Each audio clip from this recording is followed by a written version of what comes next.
back to the channel. I've got Buddy on me today because he's not been feeling great for the last few days. In our last video, we finished building out the lower half where I sewed the skirt and we did all of the upholstery for the seating area. Today I'm going to show you guys how I finished doing the rest of our banquette seating by installing the upper half of the backing, which makes it look like a complete piece of furniture instead of just a bench. One of the biggest challenges that I faced with the long side was that it would not sit straight. I don't really know why, because it was the same measurements, but it was a funky shaped curve all along the way rather than being just straight across. Even though my measurements said that I was in the clear, it sincerely was not. I used our extra piece of plyboard and I cut it down the middle so that way I had two slim pieces to fit on each side. After I cut those two pieces down the middle so that way I had enough for each side, I cut the short side to be the correct length for the left, and the right side I believe was the correct length as is. Next, I made sure to cut holes in each side and act as if I was going to install it to the wall. For this, the best measurement I could come up with was to install it as if it were a floating shelf. So you drill the hole so that way the screw head can fit through the hole, and then you basically cut out a notch above it so that way the neck of the screw can sit inside the notch above that hole. For that portion, all I did was get a pre-drill and I drilled a large hole for the screw head to fit through, and then I took a smaller pre-drill and did tiny little holes above it to get that extra notch so that way the screw neck could fit inside of that area. Once I made all 4 holes and their notches on each plyboard, I took them to the wall and I pre-drilled a hole where the notch of the neck of the screw will sit. For that portion, it took me quite a while to make sure I had it in just the right spot because I knew that I didn't want to mess this up, as once I went to install, I needed it just to click in place. Now, getting these two inside the wall was actually kind of the easy part because I didn't have all the fabric and materials on them yet, so that wasn't too difficult. One thing I had thought about, but I did not execute at best because I didn't plan for it. I knew that the materials of foam and cotton batting and the fabric would make the edges thicker, and I lined them just too close to each other. So if I were to do this project again, I would take those scrap pieces of plyboard and I wouldn't let them be so long. I would cut off maybe 1/4 inch to 1/2 inch on each side so that way the foam board would have a little bit more breathing room. Once the boards were cut, it was time to get the foam in the correct size and shape that I needed. I talked to the lady at the store who sold me the foam, and she said to use a serrated blade, something similar to a sawzall or a knife. Being that I had both, I tried the sawzall on it, and I think the knife was a lot easier, so I don't recommend using the sawzall. I do think using the knife is going to be the easiest way to do it. I just used my serrated kitchen knife for that one, and it's about 12 inches long, and that was easy enough. It does make a huge mess. I do now wish I would have done it in the garage, but it is what it is.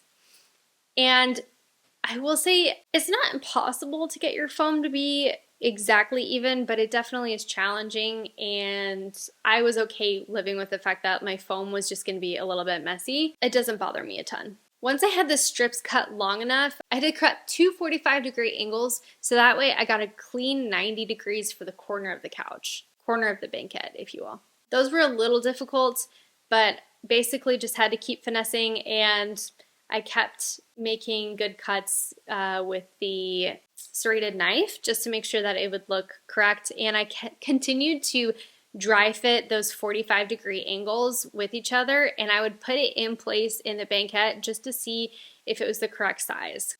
I got it very snug, and then it was time to Gorilla Glue. So for this, I chose to Gorilla Glue the foam pieces to each other because if you remember, I did have to finagle 2 ends where it wasn't long enough for the right side that's longer, wasn't long enough to leave as is. I did have to Gorilla Glue 2 of the foam pieces together, similar to the bottom half, but just on the upper back. And then I used Gorilla Glue to glue it to the plyboard for the backing. Once everything had been glued, and it dries really fast because it's Gorilla Glue, I decided to do the cotton batting just like it did on the lower half.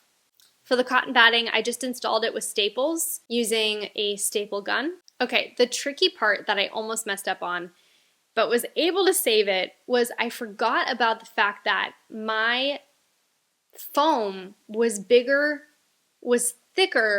than the plyboard. I did it on purpose because I wanted the backing where the foam is to go above the ledge of the seating area. I did a lot of testing with sitting in that corner or sitting all around the edges, and I knew that if I had only made the foam be as thick as the board is, it would make it feel like this uncomfortable notch in your back where the edge of the trim from the window is. So I wanted to create my foam to go above it so that way it would feel soft when you leaned back against it. Because of that, I didn't remember that if I were to pull my materials like the cotton batting and the fabric all the way over the edge of the foam, I would need it to go longer to touch where the plyboard is and not where the edge of the foam is if it were traditional, similar to everything else that I've done.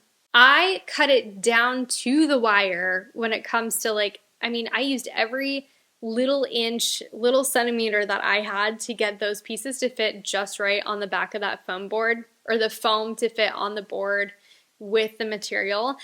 And I do have some footage showing you how I was able to just stretch and pull, and I basically took the extra material over the foam and I found all the way where the edge of the board is, and I attached it to the top of the board here with the staple. So it's pulled a little bit further, but I was able to get it nice and tight and look secure. The edges were definitely challenging and something that I was not wanting to do late at night, but I figured it out. It's similar to basically if you've ever wallpapered something, you have to stretch the material, pull it, put it in the right place, and make it work and make it be in the position and the type of finish that you want it to be. I'm okay with imperfections, so mine are probably not as perfect as something you would get from a store, but I honestly I'm okay with that. I think it still looks custom, and those are the kinds of things that only I would probably notice. Once I did the cotton batting and the material all covered on both boards, it was time to install them. This is the area I was talking about earlier where I should have countered the fact that the material would be thicker and make it harder for the boards to get inside the screws that I already installed on the walls.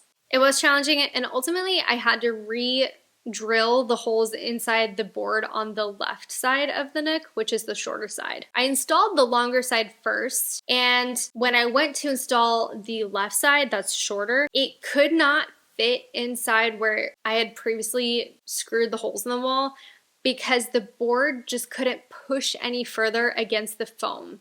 Everything was just way too tight.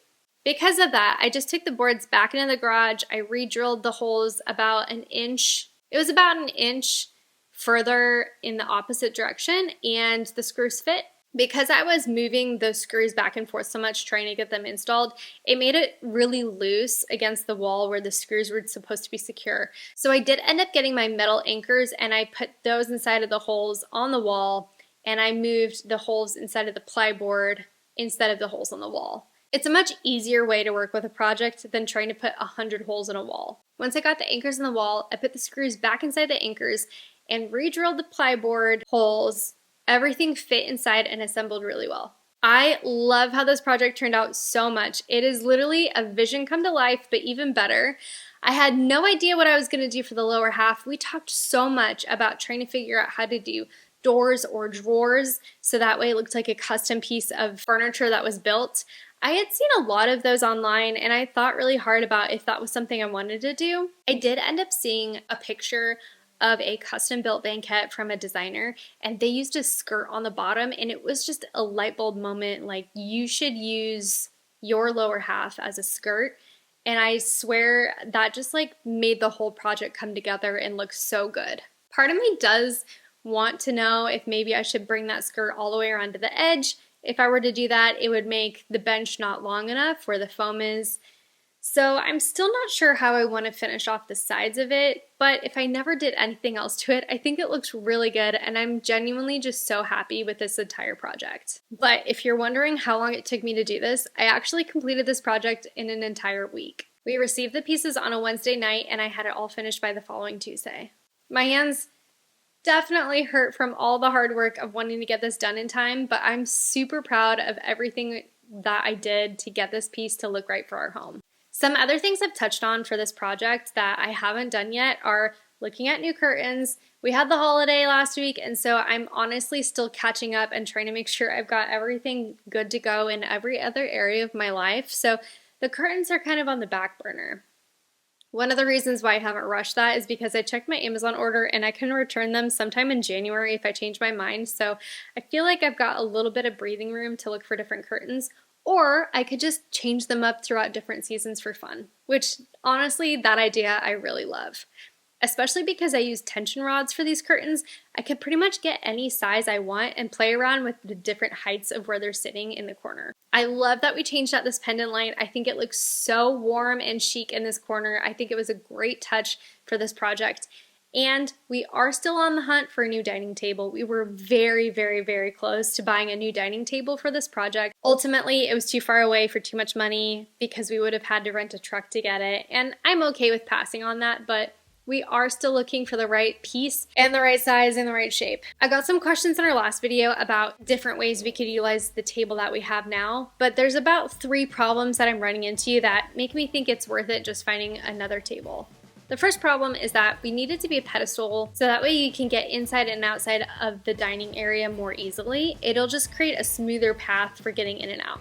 The second problem I'm running into is that this table has a thicker lip on the edge, and I tend to hit my knee or my thigh inside it a lot whenever I'm sitting down at the dining nook. And the third problem is that the tabletop is actually just too large for this size. Traditional banquettes, you're gonna want a table that sits inside of your banquette seating instead of outside. And this table is quite large. It's sitting at about the edge and outside of the banquette seating. So those are the 3 problems I'm running into a lot when it comes to this new dining nook, but the banquette seating I love, the table I really do love, but we're okay with saying goodbye to it because we know a smaller table will help our function and our day-to-day life be so much smoother. Outside of that, we've talked still about getting new dining chairs for the edge, but we're gonna save that problem for whenever we figure out the dining table because we could have run into the same problem where we have 2 great pieces now, they just don't work together. So we're gonna wait on the chairs. For now, the ones we have work really well. I know that I've got my banquette dining seating finished. The rest is just pieces that need to fall into place. I'll be sure to share when those pieces come and when everything comes together and continues to be molded inside this little dining nook. I think it's so charming. I'm so glad I took time to do it. I'm so grateful for all your love, support, and kind words when it comes to this project because it was seriously a dream come true. I'll be sure to share all the updates that happen in the space along the way as we haven't figured out the next steps yet. I know I've shared some bits about our Christmas decor in the house being done. I'll be sure to share our highlights in the next video coming out on Saturday. Thank you guys so much for watching. I'm so grateful you're here. I hope all of your holidays have been going fantastic, and we'll see you in the next one.